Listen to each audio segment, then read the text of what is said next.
My time at Cardiff massively changed my life, I think. The tutors were really serious and engaged, and they showed me the things that I could improve in my work and practice that would take me to an actual workable career in the arts. Working in music is something that can often feel nebulous and difficult to be part of, but the things I learned here are skills that I use literally every single day, and not just in a kind of hearts and minds fluffy way. I use this for my job technically every single day that I work. So I'm really grateful to all my tutors for taking the enormous amounts of time that they took to teach me. I'm a composer. My music is direct, determined, and inspired by my working class Welsh background.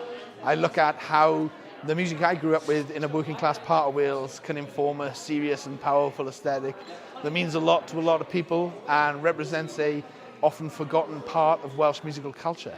I'm really excited to be among so many brilliant people, terrifyingly excellent people. We've got astronauts and stuff like that. So it's really amazing and really humbling to see so many amazing people in Cardiff and affiliated with the university. It's just lovely to see different members of the university as well. There were representatives from the music department like Dr. Jones, who was one of my tutors while I was at Cardiff. And I teach a course that's vaguely related to the things he taught me. And I've just started only a couple of weeks ago, so it's quite exciting to talk to him about that as well. So that was really fun. Favourite memory of time in Cardiff? It hasn't got to be clean. Hasn't got to be clean. Hasn't got to be clean. I don't know. There's a limit though, isn't there? I don't know. Yeah, there's a couple.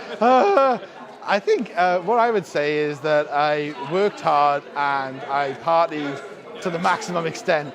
And I feel like I compromised nothing in getting the most out of the social life and the academics. And I really do feel that I went completely overboard on both, and I loved it. And if I could go back and do it all again, I'd do it all the same.